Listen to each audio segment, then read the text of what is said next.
Thrilled to have back here on the Rich Eisen Show from the Mercedes-Benz Vans phone line, the creator of Pro Football Talk and the man who kicks off the NBC Sports on Peacock I got lineup that we used to be part of for 2 years, every single day on PFT Live. The great Mike Florio back here on the Rich Eisen Show. How you doing, sir? Hey, Rich. Doing great today. How are you? I am doing fine. I mean, I started my show with Cameron Wolf's chat with Jordan Rooney, the friend and marketing agent of Damar Hamlin, just because I'm refreshing for every possible morsel of information. What do you know? I mean, everyone's pretty tight-lipped on this, clearly. Yeah, and in a situation like this, Rich, I've learned really the hard way over time to focus only on official comments from team, league, hospital, or family. Now, Jordan Rooney is kind of the unofficial family spokesperson, but there was some information given out by an uncle last night that ended up not being accurate. So I'll defer to the notion that there's progress. There's not a lot of detail being provided by Jordan Rooney beyond that, but there's progress. They seem to be encouraged. So we continue to watch and wait and hope. But in a situation like this, it just makes me nervous to rely on anything other than clearly official comments, because again, I've learned the hard way over time that those unofficial accounts can be not entirely accurate. Another account you can rely on and stuff like this, and I'm being serious when I say that, is agents who recount what their clients who are on the field or in these locker rooms are telling them. So what are you hearing about what the Bills are being told? You have anything on that front, Mike? As it relates to Damar Hamlin's health, or as it relates to what's happening next? How about that? Both. Let's go both, one at a time, if you got anything on that front. I don't know, and I haven't heard, and if there is any information being shared with the players, they're keeping it all to themselves. Now, as it relates to where it goes from here, yes, it's all very murky for now. The Bills-Bengals game obviously won't resume this week. That was the league's official statement. Rich, I feel like with every passing minute, every passing hour, it just becomes harder to envision the Bills-Bengals game being played. First of all, when would it be played? Because the Bills play the Patriots this weekend, and the Ravens play the Bengals. The one idea that I know has been kicked around by people who are in a position to have these conversations and actually act on them, and it gets a little clunky, but it's pretty simple in concept. Week 18 happens as scheduled. First week of the playoffs, NFC wild card, 2 versus 7, 3 versus 6, 4 versus 5, plus Bills-Bengals. Then you've got the AFC playoff tree. Next week of the playoffs, AFC wild card only, 3 games. The following week, everyone plays the divisional round, then the conference championship, then the Super Bowl with no 2-week lag between conference championships and Super Bowl. That's an idea that I caught wind of last night that I didn't think of, which probably makes it a pretty good idea, but I know it's being discussed. I still can't imagine playing Bills-Bengals. But if they're determined to make Bills-Bengals happen, that's really the only way you could do it, short of doing something like playing Bills-Bengals this weekend and no other games, which makes no sense. I think it would make more sense to play all the Week 18 games and then shut everything down and play only Bills-Bengals the next weekend. Because you got teams out there that just want to get their seasons over with. They don't want to wait another week. The teams that are done, the teams that aren't making it to the playoffs, they just want to get the season finished. So I don't see the point in postponing Week 18 for Bills-Bengals. But there may be some creative way to do Bills-Bengals later. I just think they have to scrap it. That just seems like the only thing that feels right. And there's no right answer here. That's what I've been saying. It's going to be the best of some selection of bad outcomes that the league is just going to have to pick and go forward. So let's take that one at a time here, Mike, because, again, it does not appear that the league, and it makes sense, and the Bills, if they want it, makes sense that they get some sort of knowledge about Damar Hamlin's long-term future, right? Like just some sort of knowledge that not only is he going to be okay, he's going to be more than okay, right? Like before they make these decisions. I just don't think, it sounds like this young man is going to take a while to find out anything that might cause any sort of solace, right? Immediately solace. So having this conversation now, I'm comfortable with it, and I know you were uncomfortable about having any conversation about anything outside of this in the NFL as of yesterday. So that's my long preamble to walk through this with you. So you're saying, because this is a fascinating idea, we finish Week 18, and then the first week of the playoffs, it's the NFC wildcard round, and then Bills-Bengals becomes the, I guess, what would that be? That would be the third game of the weekend, right? It would be a triple header or something like fourth game of the weekend. Okay. There'd be 4 games total that weekend. Right, correct. Right. 4 games total that weekend. The AFC has off completely. So you give a bye week to the wild card teams there, and then the wild card teams will know that they've got to play the next week. So it's potential that the Bills and Bengals have to play each other to get another week off, unless, of course, the Chiefs win in advance, right, on this Saturday. So it would still be, the 1 seed would still be wide open going into the NFC wild card playoff weekend. Then those teams get a week off. The wild card weekend teams from the NFL get a bye week while the AFC continues right there, right? And then then everybody plays their divisional games the following week, is what you're saying. That's correct. And the 1 seed in the NFC will end up having 3 weeks off between games. Right, 3 weeks off. Look, again, none of these are perfect. None of these solutions, short of finding a way to play Bills-Bengals before Week 18, and that's not going to happen. They've already told us that. Right. There's no perfect solution. Correct. So, but if they're determined to get Bills-Bengals played, it's either start the NFC playoffs with Bills-Bengals or just do Bills-Bengals in the week that would have been Super Wild Card weekend, and then do everything else the following week. All of the wild card games once you've locked in the AFC tree. And remember, the Bills-Bengals may be very relevant to the AFC North champion, because if the Ravens beat the Bengals this weekend and then the Bengals lose to the Bills, if that game's ever played, the Ravens are the AFC North champions and the Bengals are a wild card. How about that, man? Wow. Okay. And so the NFL is just going to go through Week 18 before making this decision, or what are you hearing about their time frame on this decision? I've heard nothing since yesterday. And again, when is the appropriate time? What is the right level of sensitivity? You mentioned a very salient point. Do we lock in Week 18 until we know what the long-term prognosis is for Damar Hamlin? Well, at what point can you cancel Week 18 or just cancel the Bills game for Week 18? Is it on the table to just say the Bills and the Bengals won't play this weekend, which means the Patriots and the Ravens don't play this weekend? Then what kind of a mess are you in as you try to figure out the playoff seeding and who's in or out? Because the Patriots need to play the Bills to determine whether or not they even get in, depending upon other outcomes this weekend. So it's all just a strange situation that the NFL's never dealt with before. And I remember in 9/11, in the aftermath of that, they took Week 2. They made that basically Week 18 and pushed everything back.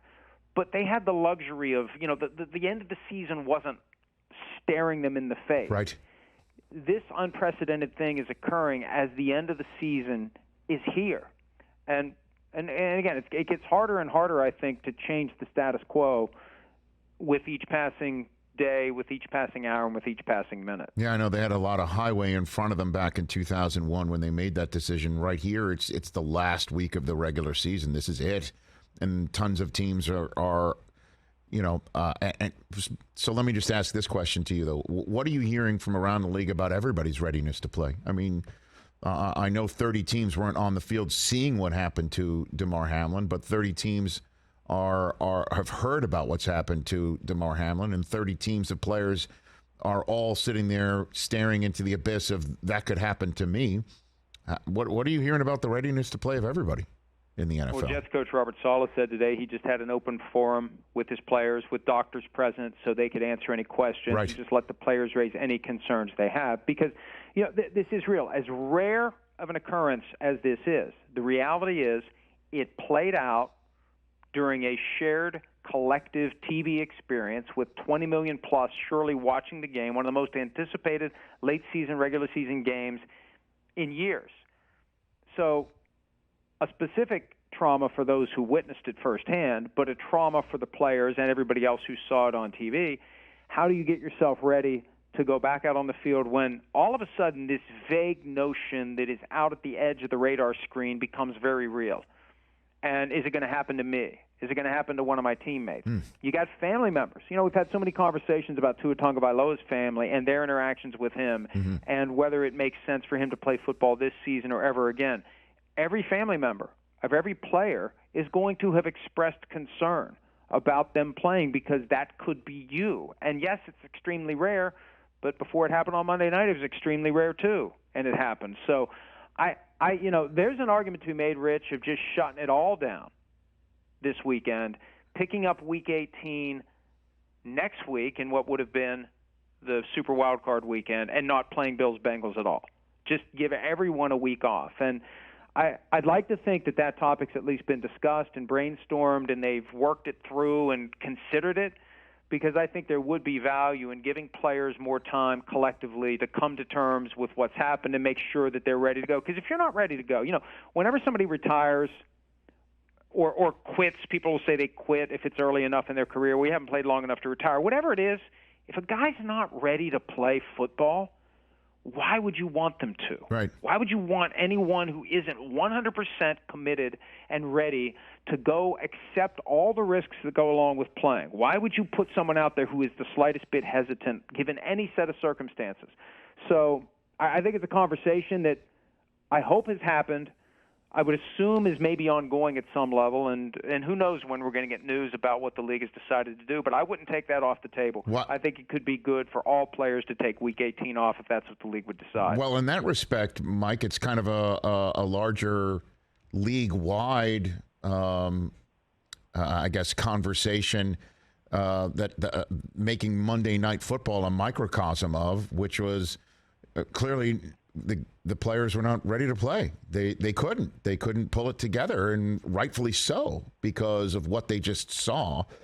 What's your reporting on that whole 5-minute thing? Because I would imagine any agents you talk to, that if there was a player that said that they felt they were forced to have to play, they would be chirping like crazy right now to say that the league was wrong to do what they were doing. Or is it just as simple as the officials on the field just went to whatever their normal protocol was until it dawned on everybody that this isn't a normal protocol situation? Mike? I think that's what happened, Rich. That the normal protocol, and I've talked to people around the league who have been in similar situations, this 5-minute thing wasn't just pulled out of thin air. This is standard protocol, whether it's an injury that shuts the game down for a minimum period of time, weather issues, games that are just delayed by the kickoff because the game before it has gone over and they're on the same network or a different network. They don't want to overlap standalone games.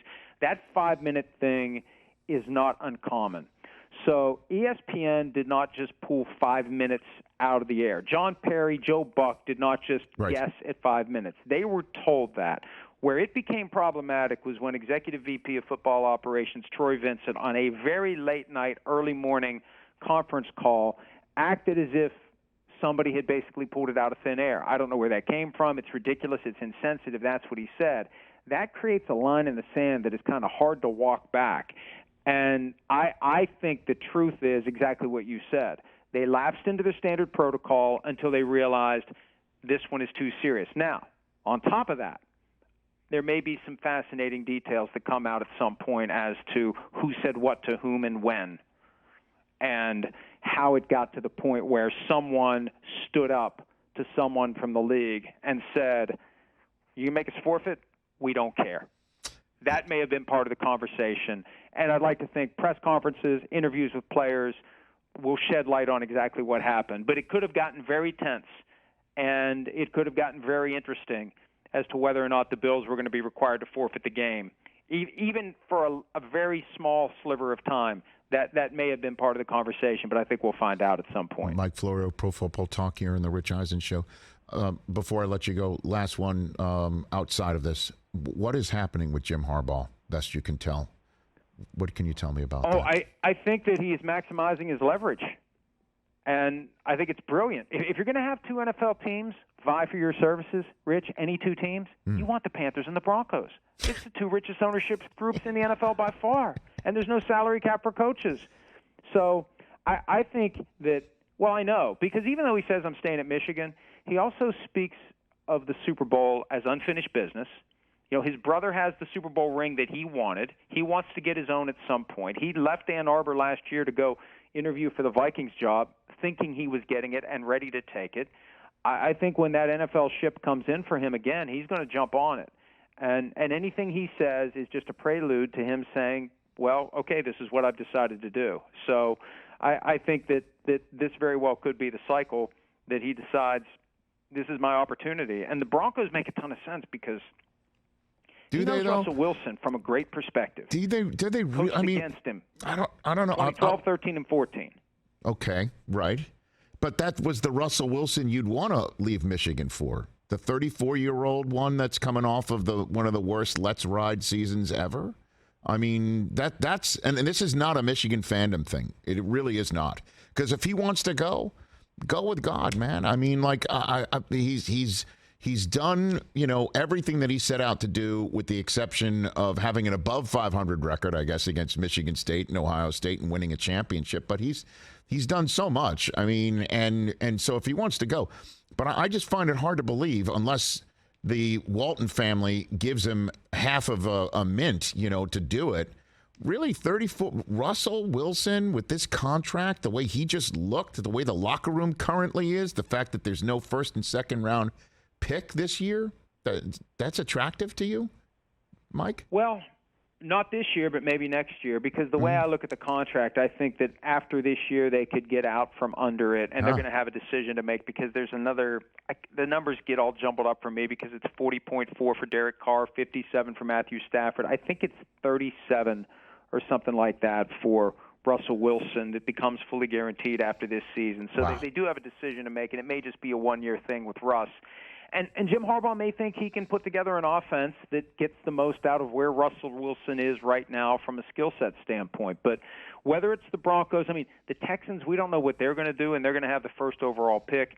Once the NFL ownership begins to come to terms with the idea that Harbaugh is in play, and you can have him without having to compensate the Saints for Sean Payton. And this guy's a proven commodity. I mean, he walked right through the door, 6-10 49ers team, and took him to the brink of the Super Bowl. The next year took him to the Super Bowl. The next year almost back again. And yes, he's a little quirky, he's a little kooky, he's a little nutty, but you know what? Most successful people in their chosen fields of business are eccentric and demanding, and that's what makes them successful. And the Ravens have tolerated John Harbaugh since 2008. They figured out how to work with a guy who's very intense, and he's exactly as intense, if not more intense, than Jim. And there's a lot there to like if you're an NFL team. But you're right. He's ultimately got to feel comfortable, and he may have multiple options at the end of the day for which team he'd want to go to. And he's going to go to the team where he thinks he's got a chance to get that Super Bowl ring that he can take to Thanksgiving dinner when he's sitting across the table from his brother, who, you know, I'm sure is flashing that thing every chance he gets. So real quick before I let you go, is there a team that would blow out their GM so Jim can have the whole grocery store? What do you think? Well, I don't know. Look, I don't know that he wants to be in control. I think he just wants a GM he can work with. He and Trent Baalke did not get along at all. I think he would get along with George Payton. I think that would work. I don't know about him and Scott Fitterer, but it's all about understanding as the GM that you need to give the coach a certain amount of berth. You need to be willing to work with the coach, and you need to accept the coach's personality. And you know, most of the coaches out there have that streak where from time to time they're going to be hard to work with, and you just have to accept it if you want to have a successful football coach. Mike Florio, you are the man. Thanks for always being so accommodating and making us smarter. Thanks, Mike. Appreciate it. Great talking to you, Rich. Right back at you. That's Mike Florio at Pro Football Talk. Follow him. It's a must follow. Clearly. Right here on The Rich Eisen Show. Catch The Rich Eisen Show every single day on the Roku channel, 12 to 3 Eastern, for free.